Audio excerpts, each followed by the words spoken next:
Teoría pura de la República. Libro segundo. El factor republicano. Antonio García Trevijano. Sin rebelarse contra el consenso, enemigo de la libertad de pensamiento, no pueden engendrarse genuinos pensadores de la República o la democracia, cuya síntesis está en la República Constitucional. Los que no han recorrido la historia de las ideas políticas no saben que la República, a diferencia de la monarquía, carece de teoría positiva que la fundamente en tanto que forma sistemática del Estado, salvo en algunas utopías, como la República de Oceana de James Harrington, 1656, fundada en la igualdad de riqueza y cuya influencia en Jefferson fue patente. En la historia de las ideas de gobierno y de las formas de Estado, ningún filósofo y ningún jurista han elaborado una teoría sustantiva y positiva de la República. Esta ha venido identificándose por el exclusivo hecho de no ser monarquía, lo cual ha causado el crimen ideológico de llamar repúblicas a regímenes de poder político que son antirrepublicanos. Tal carencia de teoría republicana tiene una sencilla explicación histórica. Los pensadores griegos identificaron la república con la justicia o la democracia directa. No la definieron. Se limitaron a describirla por sus virtudes cívicas de patriotismo, amor a la cosa pública y participación de los ciudadanos en las decisiones políticas. La creencia de que la república era fruto de la virtud de los romanos o de sus instituciones de gobierno mixto pasó a ser la doctrina común del republicanismo clásico y renacentista. La república nunca se definió por lo que realmente es, siempre se identificó negativamente por no ser monarquía. Cuando se distinguió entre formas de gobierno y república, como en el diálogo de Cicerón acerca de la república, esta se fundó exclusivamente en la moralidad tradicional de sus hombres, visión que no cambió con el republicanismo medieval aristotélico ni con el humanismo neoplatónico o ciceroniano que dominó la cultura florentina a mediados del siglo XV.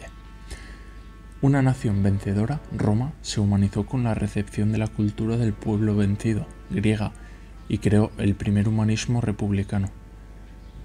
Para entender bien este concepto se debe distinguir entre humanismo y justnaturalismo, pues la herencia clásica no se reactivó con el Renacimiento italiano, que buscaba la verdad en textos orientales que se creían más antiguos, como el fraudulento Corpus Hermeticum, sino con los humanistas medievales que despertaron el ideal republicano en ciertas ciudades del norte de Italia con la traducción de La política de Aristóteles, 1260. Desde la muerte del emperador del Sacro Imperio y rey de Sicilia, Federico II de Hohenstaufen, 1250, hasta la obra de Marsilio de Padua, Defensor Pacis, 1324, en tan solo 74 años se desarrolló la revolución cultural humanista que dio lugar a la conciencia civil de la sociedad, al sentimiento republicano y a la prefiguración de los estados renacentistas. La vivacidad y brillantez del Renacimiento amortiguaron las resonancias de las innovaciones políticas de la época anterior que lo engendró. Las luminarias medievales de Aquino, Dante, Escoto, Ockham dejaron en las sombras del olvido a los creadores de aquel republicanismo que sintetizaría el gran Marsilio como concepto diferente de la virtud romana, idealizada por Maquiavelo siglo y medio después en sus discursos sobre la primera década de Tito Livio. La investigación histórica realizada por Rubinstein, 1982 y 2001, sobre las ciudades italianas que se independizaron del imperio tras la muerte de Federico II, ha facilitado el acceso a la originalidad del primer pensamiento republicano en las obras de Brunetto Latini, canciller del primer gobierno popular de Florencia, Tolomeo de Luca, periferia de la política por analogía de las ciudades italianas con la polis griega, y Fray Remigio de Girolami: quien no es ciudadano no es hombre, que no nace para actuar solo en nuestro bien, sino en el de nuestro país y nuestros amigos. Originaria formulación del motivo de los soldados de Estados Unidos para ir voluntariamente a la guerra de Vietnam. Lo más interesante fue el hecho de que un nuevo concepto de república, diferente del romano, se anticipó a la forma monárquica tan pronto como aquellas ciudades italianas se encontraron liberadas, sin proponérselo, del poder terrenal del emperador fallecido. Donde no había un suzerain feudal, un ducado o un condado imperial, la ciudad levantó su autoridad sobre la estructura de las sociedades indoeuropeas, divididas en la tripartición funcional de sacerdotes, guerreros y productores. Los primeros repúblicos unieron la estabilidad de la ciudad a la estructura gremial de su economía. Las repúblicas gremiales se asentaron con potestades civiles, luego absorbidas por la soberanía de los príncipes que crearon el Estado. Fueron repúblicos los que tomaron la idea republicana del pensamiento griego y la realizaron en ciudades italianas liberadas del imperio. Hay un sorprendente paralelismo entre los repúblicos medievales, que prefiguraron el Estado, dando potestad estable en lugar de soberanía a esas ciudades, y los repúblicos americanos que crearon el Estado federal estadounidense, dando su control a la sociedad civil de las colonias independizadas del Imperio Británico.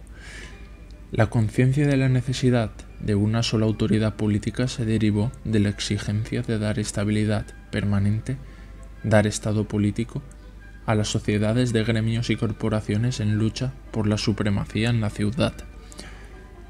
La filosofía renacentista ideó la noción de soberanía desconocida en la antigüedad y mantenida luego en las formas de Estado como leitmotiv sustantivo de la idea monárquica, hasta que Rousseau la sustituyó por la de pueblo soberano en una república ideal. La revolución abatió al soberano real y puso la soberanía de hecho en la Comuna de París y la de derecho en la Convención Nacional. Importa conocer la filosofía política de la sociedad económica sobre la que Marsilio de Padua construyó la teoría del Estado laico y republicano. La res publica era la comunidad, la república su ordenamento natural y la ciudad el ámbito territorial de la potestad. Definió la sociedad en términos aristotélicos. Para vivir de modo suficiente, los hombres se han asambleado a fin de buscar y entrecomunicarse naturalmente los diversos productos necesarios. A esta asamblea, así realizada y con suficiencia para satisfacerse, se la ha llamado ciudad. Como el hombre de una sola profesión no puede procurarse las cosas para la suficiencia de su vida, ha sido precisa la reunión de diversos oficios u órdenes, que son las partes de la sociedad, en su multiplicidad y diferenciación. Defensor Pacis, primero, cuarto, párrafo 10. Consciente de la división trifuncional, Marsilio excluyó el orden sacerdotal y el guerrero de la potestad política para atribuírsela al de productores, la melior pars, la parte que luego Locke consideró la más valiosa y que Friedrich la más inteligente. El factor republicano no puede estar en su resultado la libre decisión de la voluntad colectiva. Ha de buscarse entre los distintos tipos de autoridad que produjo la tradicional tripartición de las funciones sociales mediante procesos de formación de mentalidades ideológicas de dominación política. Los diferentes fundamentos de la autoridad sitúan al factor republicano en posición dominada o dominante, según la composición de la fuerza constituyente de la forma de Estado, cuando a ésta no la determina la libertad política, forma militar eclesiástica o de partido único. forma liberal parlamentaria de los señores del mercado, forma socialdemócrata de redistribución de rentas con criterios oligárquicos y plutocráticos. La embriología explica en qué fase del desarrollo de la criatura se producen las mutaciones que originan la progresión de las especies. Para encontrar la idea de una especie republicana diferente de la clásica, se debe retroceder hasta aquellos repúblicos medievales que crearon el germen de los derechos naturales. Con el conocimiento de la evolución natural de las especies, parece extraño que haya contradicción permanente entre naturaleza y sociedad.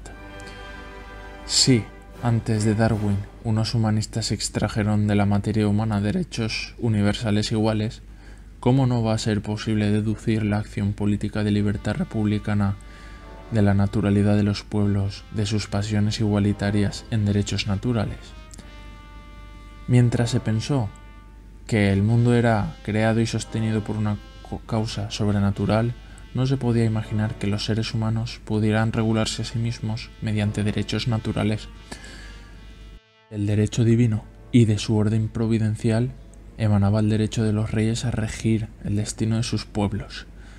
Esta tradición teológica explica que el rey de Gran Bretaña aún sea patriarca de la Iglesia anglicana y que la raíz de los conceptos políticos sea religiosa. Las rupturas de la tradición histórica impidieron apreciar la trascendencia de la innovadora idea de la república concebida por el humanismo medieval pre-renacentista. Mentes atrevidas, en momentos de crisis espirituales, fundaron el derecho natural contra la tradición del imperio de la ley positiva, en la confianza del hombre en su razón natural, en el humanismo. La razón técnica del derecho y de la ley imperial contradecía la razón natural de la república. La idea republicana sobrepasaba las posibilidades del humanismo cristiano, cuyo postulado de redención le impedía concebir al hombre como salvador de sí mismo. Los que llevaron a cabo esta proeza mental, aunque fueran humanistas cristianos, fundaron el derecho natural en la razón y no en la revelación de la igualdad humana por decreto de la providencia. Desde entonces, el derecho natural racional no legitima las monarquías de derecho natural divino de los reyes. Basada en la teología de la desigualdad celestial, la monarquía no podía ser laica sin contradecir su legitimación. El poder absoluto de Dios, Guillermo de Ockham, trasladó el poder absoluto de los reyes. Aquel descubrimiento medieval de la razón natural, desasistida de ciencia antropológica, tuvo que acudir en los estados renacentistas a la ficción de un contrato social que justificara la razón tradicional de la obediencia. Renuncia a la libertad natural del hombre, lobo para el hombre, en favor de un soberano absoluto, Hobbes. Libre consentimiento a leyes emanadas de un parlamento elegido por los que habían de obedecerlas, Locke. Conversión del pueblo en soberano absoluto y su voluntad general en único criterio de acción democrática, Rousseau. El fabuloso contrato social, que tanto valía para legitimar la libertad individual como la igualdad común, pareció ser el pacto constituyente de las comunidades protestantes emigradas a Nueva Inglaterra. La tesis contractualista del Estado, incluso como ficción útil, está desahuciada de la historia y de la filosofía sin que ninguna teoría científica o plausible la haya sustituido. A Freud debemos una hipótesis cultural superior en coherencia psicológica y belleza y mitológica a todas las teorías del contrato social. Extraída del psicoanálisis del subconsciente individual, la explicación del origen de la civilización en el banquete primitivo de los arrepentidos parricidas de Moisés es de orden mítico o ahistórico. Los justnaturalistas revolucionaron la concepción de los derechos naturales basándolos en la hipótesis antropológica de un mismo tipo de razón universal en los individuos. Pero la revolución científica de las ciencias naturales obliga a distinguir hoy entre los derechos naturales que afectan a la supervivencia de la especie humana y los que propician el mejor estar de los individuos en la sociedad. La indiscutible razón natural y ciencia de aquellos determina la extensión concreta de la razón jurídica y política de estos. Hay motivos suficientes para creer que la lealtad a la especie, fundamento de la ecología y de la vida, ocupa el primer rango en los lazos sociales, pese a no ser percibida por la razón histórica ni por la razón jurídica, sino por la razón natural evolutiva. Sin esta no era posible conocer los límites y el contenido positivo de aquellos humanismos republicanos de derecho natural que llegaron a Norteamérica desde Inglaterra y Holanda. Una de las aspiraciones de la humanidad oriental, que no tuvo influencia en la cultura occidental, consistía en realizar un mundo social a escala del hombre. Esta no ha sido la concepción del progreso en los pueblos forjados por la civilización greco-romana, donde los valores de cantidad y acumulación han preterido los de calidad y disfrute.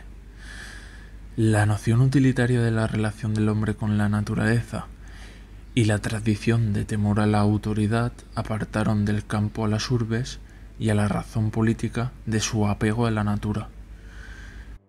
Hay que retroceder más allá del siglo de la Ilustración, más allá de las revoluciones de la libertad y la igualdad, para encontrar auténticos ontanares de humanidad en las relaciones reales o pensadas de los hombres entre sí y con las ciudades-estados que posibilitaron el desarrollo de la sociabilidad natural en una sociedad de poderes naturales. Es inútil buscar esos momentos humanistas de la historia en las épocas de esplendor de las ciudades-imperio o en las de expansión de los estados renacentistas que ocuparon la tierra conocida y colonizaron la ignota. Los valores humanistas se descartan por sí mismos de las grandes empresas de conquista territorial y dominación de otros pueblos, refugiados en la dignidad de personas singulares. Esos valores íntimos de humanidad y de personalidad no osan hacerse públicos en las crisis abisales de autoridad moral o en los tiempos de desesperanza histórica. Lo hacen cuando una nueva luz despunta en el horizonte lejano para ver las mismas cosas de manera más cercana. Ese cambio de perspectiva inmediata, desde lo lejano a lo próximo, con más pertinencia que atribuirlas al Renacimiento, hoy se sabe que las ideas del humanismo político nacieron. Con más pertinencia que atribuirlas al Renacimiento, hoy se sabe que las ideas del humanismo político nacieron en las pequeñas ciudades del norte de Italia que lo anunciaron y prepararon en los últimos tiempos de la Edad Media. Los glosadores Bartolo y Baldo descubrieron que el derecho romano quiritario de la monarquía podía ser técnicamente utilizado para propósitos republicanos si la ciudad era concebida como civi princeps y la materia política como res publica.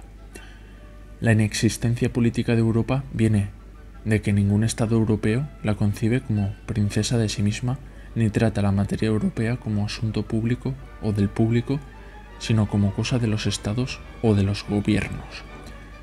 Las monarquías dieron a la clase gobernante el sentimiento privado de la política que aún subsiste. Era en el ámbito de lo vecinal y natural donde podía germinar la semilla de un nuevo humanismo republicano. Comenzó con la autonomía política de las ciudades que habían dejado de estar sometidas a la autoridad imperial. Ellas ignoraban la posibilidad moral y jurídica de que una persona pudiera ser o estar representada por otra. La asamblea de la ciudad convertiría a los municipios en príncipes de sí mismos y los asuntos municipales en materia de la república.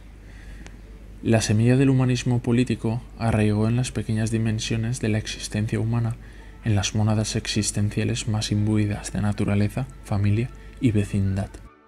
Las bellísimas flores del humanismo republicano, nunca ha existido humanismo monárquico, salieron de los muros agrietados donde se refugiaban los residuos de la sabiduría clásica, fertilizantes de la medieval. Más que por su idea profana del poder, Marsilio de Padua ocupa el más alto rango en la ideación del mundo moderno por haber añadido al republicanismo el descubrimiento de la representación política, algo inconcebible en el mundo grecorromano. Se incorporó a la cultura occidental con la idea espiritual de la persona en el derecho germano-cristiano.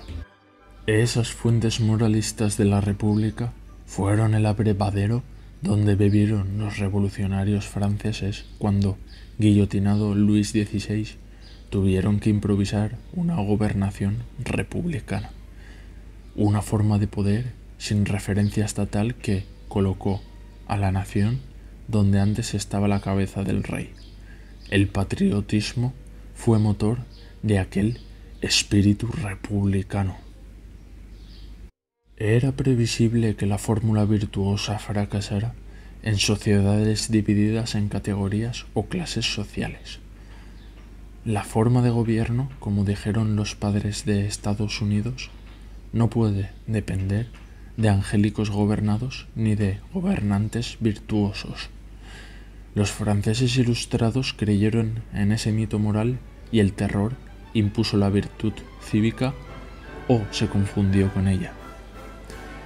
En la Revolución Francesa, la República expresó nuevos sentimientos de patriotismo, pero no se definió como forma de Estado ni como modo de organizar su gobierno.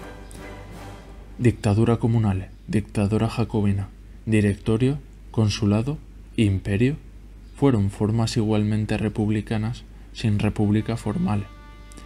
En su discurso a la Asamblea de 20 de julio del 95, Sieyès constituyó la República por la re total. La indefinición positiva de la República permitió a los dictadores Stalin y Hitler reputarse tan republicanos como Jefferson o Lincoln. La impostura política trepa por las repúblicas porque éstas se contentan con ser meras negaciones de las monarquías y con expresar formas paganas o religiosas del poder que no derivan de la libertad. Sin teoría sustantiva de la república, resulta escandaloso que ésta se adjetive con voces parlamentaria, de partidos, popular, islámica, democrática, cuyo sentido formal y contenido material son ajenos y opuestos a lo republicano. Frente a lo concreto de las monarquías, las repúblicas europeas son abstracciones de poderes oligárquicos o dictatoriales enquistados en el Estado. No han venido de algo positivo que las preceda en la sociedad, llegaron por advenimiento. Ocupan el Estado si la revuelta o la protesta de los gobernados obligan a los reyes a abandonarlo o son militarmente derrotados. Cuando fueron impuestas por razones estratégicas de conquista imperial, desaparecieron al retirarse el invasor, salvo en el caso de la República Helvética, que logró sobrevivir a la fundación francesa abrazándose a los principios de la libertad política y la democracia formal. Antes del 10 de agosto de 1792, la idea de la república tan solo era un fantasma faccioso que asustaba incluso a los revolucionarios jacobinos Robespierre y Saint-Just. Las revoluciones de los Estados Unidos y Rusia tampoco realizaron un previo ideal republicano, sino la independencia de las colonias frente a la monarquía inglesa o la emancipación de la clase obrera frente a la autarquía del zar. Esto condujo, por renegación del parlamentarismo, a la República Federal de Estados Unidos y, por la afirmación de la dictadura del Partido Comunista, al socialismo estatal de la URSS. Como la princesa durmiente en el bosque, la república yace dormida en la sociedad hasta que la despierte el beso principesco del Estado. No es una larva social que se transforme, por su propia madurez, en mariposa política. La anuncia una mera negación de la monarquía y nada positivo la concibe ni prepara. Anida en los corazones y no prende en las mentes. No despierta como fauno procreador de republicanos, sino como doncella predispuesta a ser violada por todos los sátiros de la ambición de poder.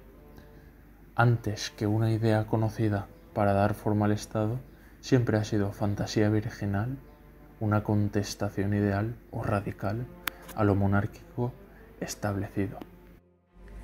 Todo ideal anterior a la idea que presupone puede tener virtualidad moral, pero al carecer de forma se priva de virtualidad política.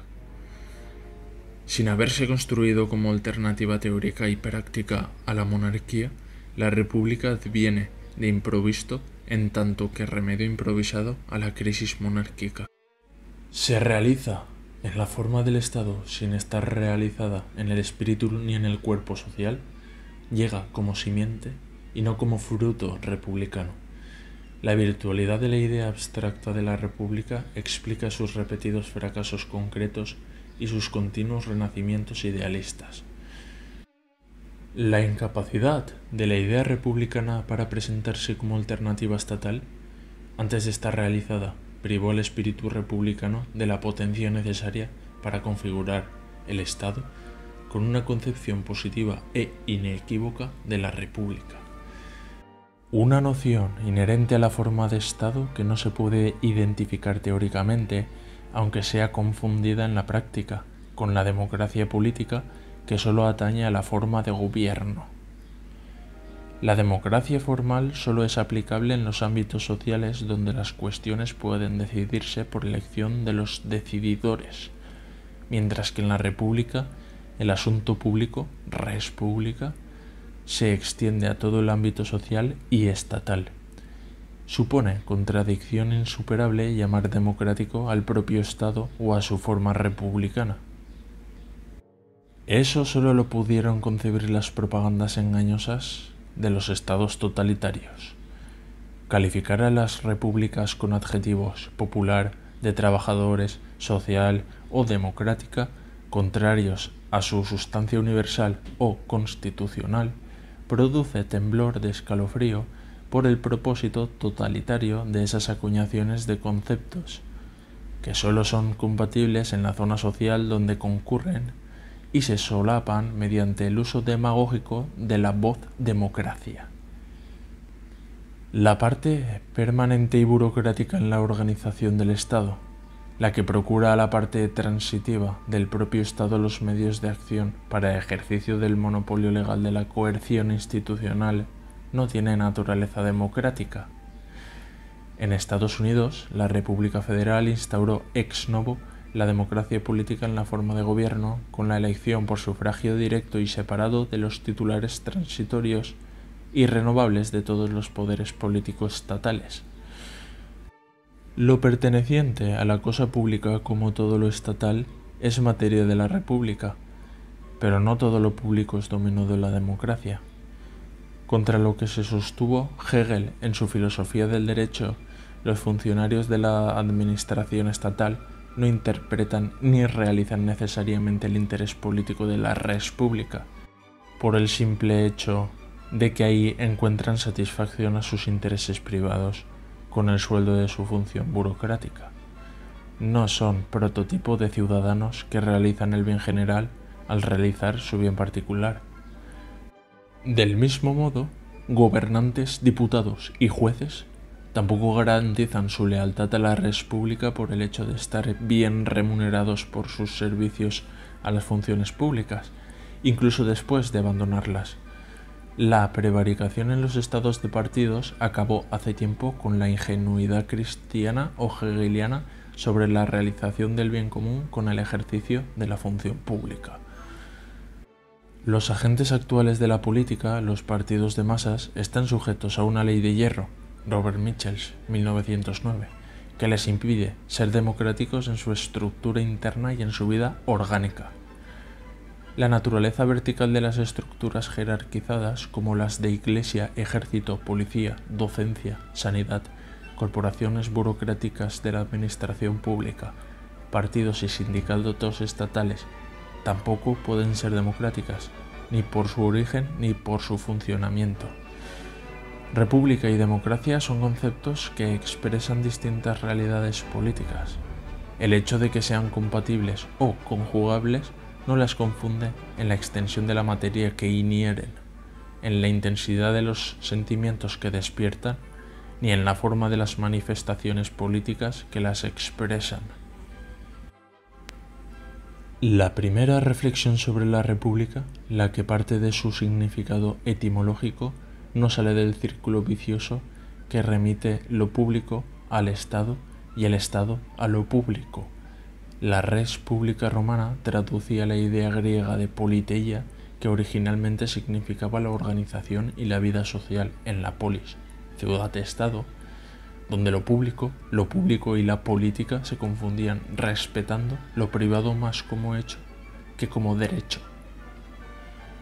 Nuestros hombres públicos tienen que atender a sus negocios privados al mismo tiempo que a la política, y nuestros ciudadanos ordinarios, aunque ocupados en sus industrias, son jueces adecuados cuando el tema es el de los negocios públicos. Oración fúnebre de Pericles. Aunque el derecho romano desarrolló con sutileza que aún perdura la autonomía de la voluntad personal en el negocio privado, lo cívico y lo conciudadano en la República siguió siendo lo público, la res pública, lo político y la política. La polémica sobre la extensión de lo público o lo privado en una sociedad compleja que multiplica los estados de lealtad de los individuos y donde lo público deja de ser materia exclusiva del Estado, no tiene punto de partida ni de llegada. El Estado mínimo, con medios de comunicación de propaganda privada determinantes de la opinión pública y servicios públicos de abastecimiento a toda la población realizados por empresas privadas, borraría las fronteras entre lo público y lo privado en un mundo cada vez más dependiente de la financiación pública, y dejaría obsoleta la causa capital para la democracia de la representación política. El desapego de los gobernados hacia los actuales modos de gobierno proviene, en el estado de partidos, de la irrepresentación inherente al sistema proporcional y, en el estado anglosajón, de la ausencia de mandato imperativo del elector. Pero el cinismo de los estados de partidos y de su propaganda mediática acusa al individualismo de indiferencia apática a la política y de preferir o anteponer la integración civil en asociaciones de afinidad particular, en tanto que modos más sinceros de vivir identidades diferenciadoras, a la integración política en estados estatales. La fórmula menos Estado más mercado dejaría a los elementos débiles de la sociedad con las manos esposadas a las correas sin fin de los poderosos. Tal fórmula simplificadora multiplicaría exponencialmente la necesidad de resolver judicialmente los conflictos personales o sociales. Los defensores del Estado mínimo, con asociación máxima, no son conscientes de que su reduccionismo está animando por un escepticismo pirrónico sobre la posibilidad de democracia representativa. Esa ha sido la simpleza del método de análisis basado en la gran dicotomía, la que identifica el Estado republicano con lo público y la felicidad social con lo privado. Método que sí pudo estar justificado para distinguir derecho público y privado, después de la Revolución Francesa, dejó de estarlo. La gran dicotomía entre lo diferente pasó a ser la del Estado y sociedad, la de la República y comunidad política, que en último término se definen con el distinto campo de acción de lo político y la política. Una distinción que Hegel y el marxismo no pudieron percibir a causa de su consideración del Estado no como algo dado por la historia, sino como sociedad política puesta por la sociedad civil o superpuesta a ella por la dominación de clase sin ningún tipo de intermediación institucional que las comunicara. Los siglos XIX y XX no vislumbraron el sentido de los acontecimientos que dieron carácter definido a los momentos reformista, revolucionario y reaccionario de la Revolución Francesa, a la que consideraron como un bloque histórico o una síntesis ideológica donde lo posterior daba significado a lo anterior sin razón alguna, salvo la temporal que los enlazaba en sucesiones no causales. Eso explica la exagerada trascendencia práctica que se dio a la revolucionaria Declaración de Derechos, a la inesperada abolición de los derechos señoriales 4 y 11 de agosto del 1789, que en realidad fue una conversión del patrimonio feudal en capital fiduciario, y a la supresión de las entidades intermediarias. Decreto marzo 1791. Junto con la ley de Le Chapelier de 14 de junio siguiente, prohibiendo las corporaciones de oficios y profesiones. Una legislación liberadora que fue bestia negra del marxismo y que hoy está consagrada como antecedente de la legislación de la Unión Europea sobre la libertad de ejercicio de las profesiones. La defectuosa interpretación de los acontecimientos revolucionarios fraguó el pensamiento político sobre la dicotomía Estado y sociedad, como si entre esas categorías abstractas, oscuramente definidas por filósofos ideológicos, no pudieran existir cuerpos intermedios. Se olvidó la enseñanza de Leibniz sobre la universalidad del principio de la mediación. Si las leyes o constituciones políticas lo suprimen formalmente, como en los estados de partidos, esa función mediadora la harán los agentes económicos del contacto prevaricador con la autoridad, mediante prácticas ilegítimas de lobby o de corrupción institucional sistemática. Reconociendo la importancia ideológica y cultural de esas concepciones de la sociedad civil, es hora de acabar con su imprecisa terminología que hace incomprensibles los conceptos que designan.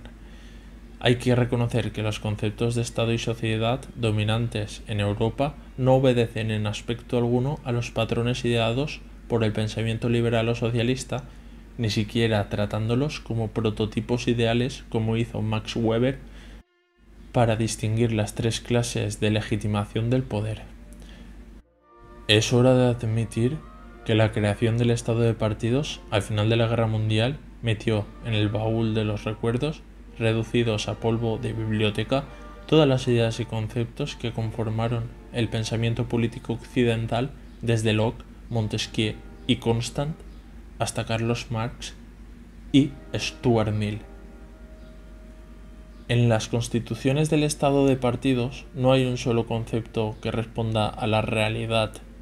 La soberanía no está en la nación, el parlamento o el pueblo, sino en el Estado. La representación política de la sociedad no existe en el sistema de elección proporcional. Por fidelidad de partido, la reacción anticipada del elector es imposible. No hay separación entre poder legislativo y ejecutivo, ni existe poder judicial independiente. De hecho, se ha suprimido el debate parlamentario previo a la aprobación de las leyes. Ha desaparecido la responsabilidad política no vinculada a la judicial. No hay control del gobierno en comisiones parlamentarias con mayoría del partido gobernante. No existe libertad de voto del diputado bajo mandato imperativo de su partido. La iniciativa legislativa está en manos de grandes empresas privadas.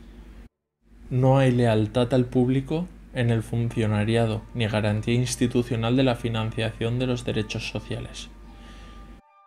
El peor defecto de toda constitución, incluso cuando no es tal porque no separa en origen los poderes estatales, consiste en que no sea practicable, que sea ficticia, además de facticia.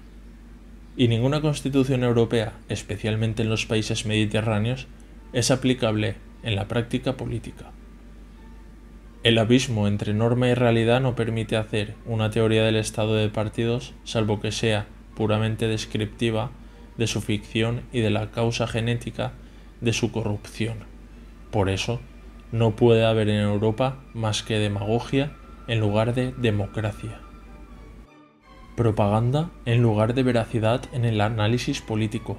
Cinismo intelectual en universidades y medios de comunicación en lugar de investigación y descripción de la realidad fáctica del régimen partidocrático.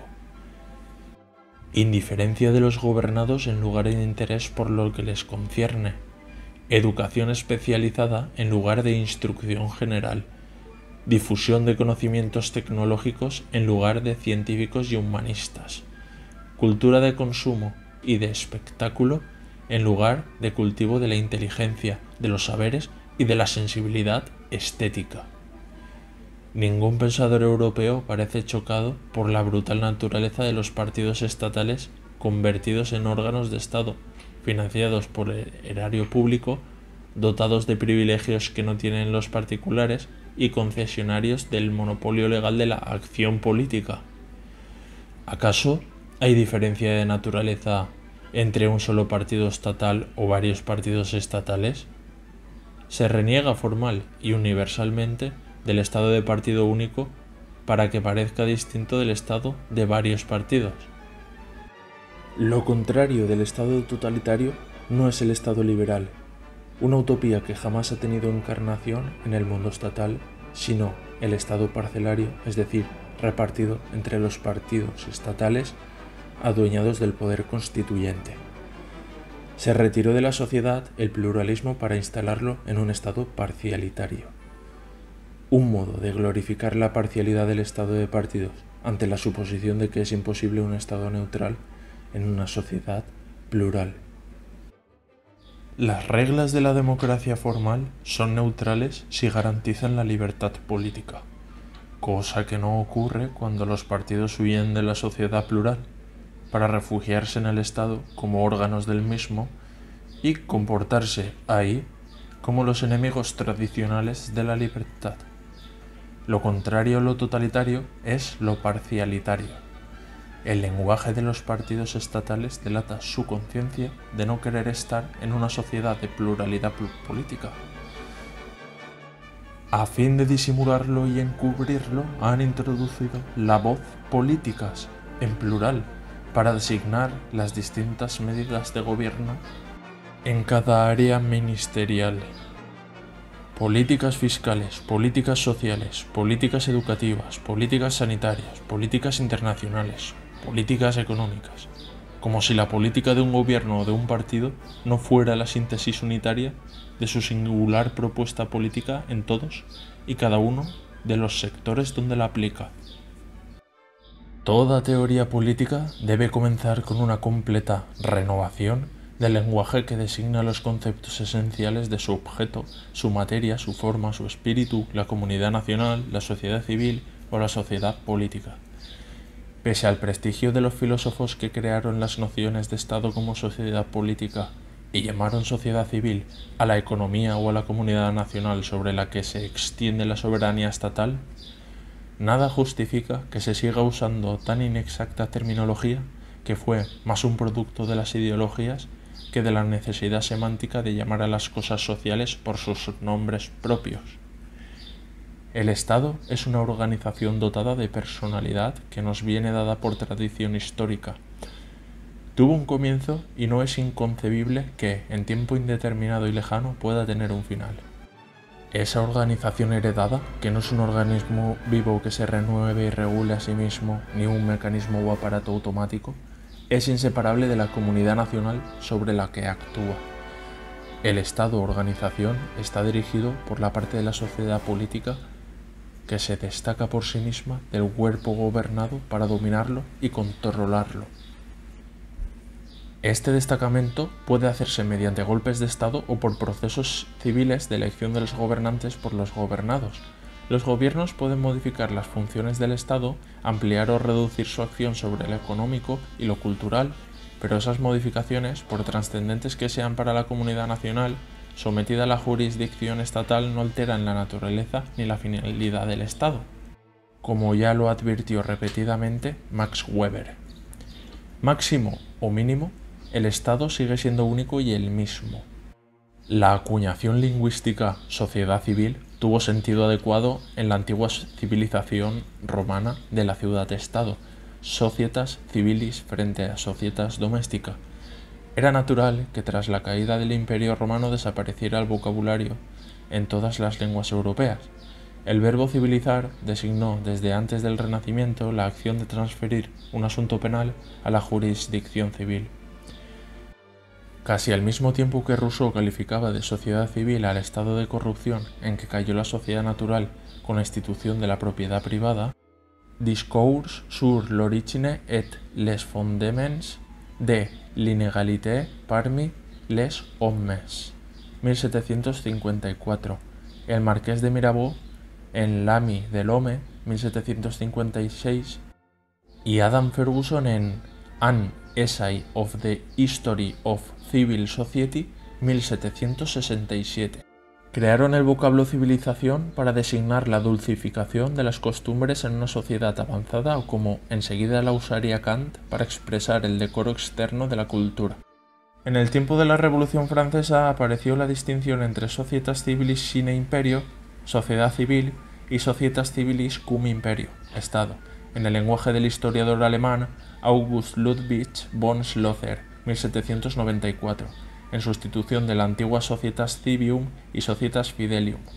Pero después, toda la filosofía política ha sido un continuo malentendido, a causa del doble significado de la expresión alemana Bürgerliche Gesellschaft, que con la misma propiedad designa tanto la sociedad civil como la sociedad burguesa. Se ha dicho con humor que si Hegel y Marx hubieran sido franceses o ingleses, la filosofía del poder podría haber alcanzado, con ellos, altura y dimensión de ciencia política. Para lo que interesa destacar ahora, basta con saber que 1. Para Hegel, la sociedad civil es una forma estatal imperfecta, un estado inferior que opera con el poder judicial y el administrativo, mientras que la forma superior del Estado, la constitucional, lo hace separando el poder monárquico, el legislativo y el gubernativo. Para Marx, la sociedad civil es el conjunto de las relaciones económicas y la economía, la base real sobre la que se levanta la superestructura jurídica de la sociedad política o Estado. Tercero, para Gramsci, la sociedad civil es ya una superestructura económica y cultural donde se dirime la hegemonía determinante de la formación de los gobiernos del Estado y donde todo gobierno es dictadura más hegemonía. Hegel, Marx y Gramsci quisieron identificar al sujeto de la historia que encontrara en la sociedad civil el momento y el lugar adecuados para desenvolver el espíritu o la materia social, con fases sucesivas de desarrollo en procesos contrarios desde la sociedad al Estado y desde éste a aquella, bien para mantenerlo constituido como final de la historia conflictiva o bien para disolverlo en una sociedad sin clases y sin gobierno.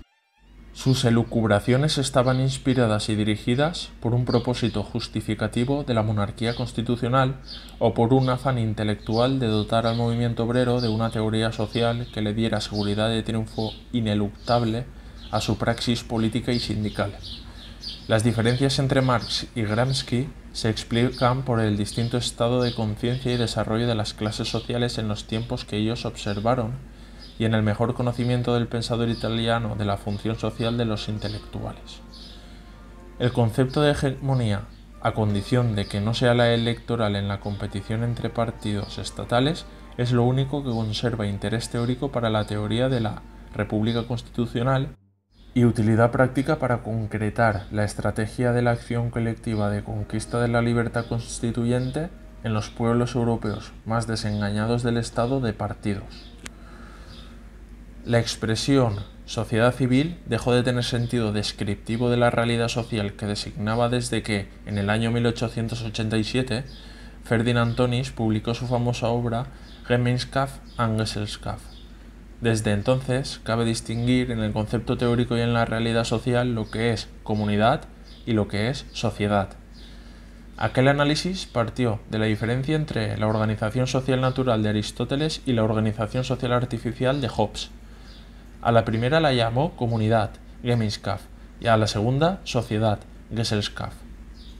Y como haría después Max Weber con los tipos de legitimación del poder, la sociología de Tönnies tuvo el refinamiento intelectual de definir los nuevos conceptos de lo comunitario y lo societario como formas sociales que no existen en estado puro, siendo tan solo conceptos límites y prototipos ideales de la existencia colectiva. La comunidad, que se llamaba impropiamente sociedad civil, era la estructura social que se forma involuntariamente con la convivencia en unidades familiares, vecinales o nacionales, mientras que la sociedad se constituye conscientemente de modo más o menos adecuado en consideración a los fines que se puedan alcanzar con medios determinados. Hoy sabemos que la sociedad civil existe, se habla de ella con frecuencia como de algo bueno y positivo, se la invoca sin conocer quién es ni dónde está, pese a su anonimato, goza de prestigio y suscita unas esperanzas que los mundos político y cultural no son capaces de satisfacer. Parece ser algo importante y decisivo. Su expresión indica, en general, la sociedad productiva y consumidora, distinta del Estado y de la comunidad nacional.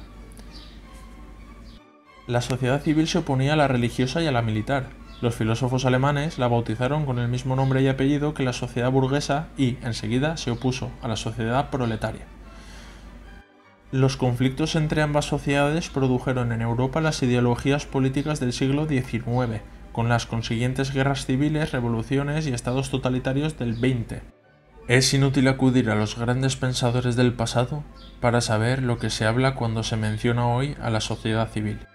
El último de ellos, Gramsci, nos descubrió que no era en la sociedad política ni en la esfera estatal, sino en el seno de la sociedad civil, donde estaba el escenario del conflicto social, donde se creaban las ideologías y se legitimaba la sociedad política conformada por los partidos y la opinión, como proforma de la sociedad civil preestatal sin mediación autoritaria. Pero desde el final de la Guerra Mundial, o con más precisión, desde que los partidos políticos europeos se integraron en el Estado como órganos del mismo, tal y como habían hecho antes los partidos únicos de los estados totalitarios, la sociedad civil se quedó huérfana de representación política, dejó de producir ideologías para la ya inexistente sociedad política y se convirtió en el peso muerto del Estado social de derecho, una expresión doblemente redundante creada por la socialdemocracia alemana contra su sentido original opuesto al Estado policial o individualista que ha suplantado a la representación de la sociedad civil. Problema agudizado en las autonomías nacionalistas que la están asfixiando en los últimos decenios con prácticas políticas propias del Estado totalitario. La teoría del ocaso de las ideologías se quedó en la descripción del fenómeno sin ahondar en las dos causas primordiales que lo producían. Uno, la paulatina pero constante absorción de la clase obrera en las clases medias gracias al progresivo crecimiento del Producto Nacional Bruto y al aumento de los servicios asistenciales del Estado. 2. La no representación política de la sociedad civil en el estado de partidos, convertida aquella en una abstracción a causa de la autorrepresentación de los partidos estatales en los procesos electorales por medio del sistema de elección proporcional. El conocimiento científico de la primera causa corresponde a la sociología política, el de la segunda a la teoría política. Pero así como en aquella se ha procurado obtenerlo con medios aproximados a su objeto, en esta ha faltado la voluntad de la inteligencia crítica para destruir las falsedades de la sistemática ficción del como sí y describir la realidad del como es, en tanto que requisito previo a la construcción de una teoría descriptiva y normativa de la República Constitucional. Pero la segunda causa de la desideologización del mundo político, estatalización de los partidos políticos y falta de representación política de la sociedad civil sustituida por la integración de las masas en el estado de partidos, sacrificó las ideologías clásicas, salvo la nacionalista regional, en el altar de la corrupción institucional de todos los partidos estatales. Hay que analizar la composición y las funciones de la sociedad civil para encontrar dónde está y cómo opera el factor republicano, o, mejor dicho, la potencia republicana. Con esa finalidad, previa a la construcción de toda teoría de la República, se analizan aquí, en conceptos separados, la materia, la forma y el espíritu republicanos presentes como virtualidad en toda sociedad, así como la incidencia de la libertad en los fenómenos de unidad, consenso, pluralismo político y partidos políticos y elecciones, para hacer posible la síntesis de los elementos sociales susceptibles de ser determinados por el factor republicano, que hasta ahora no ha sido decisivo en ningún Estado europeo.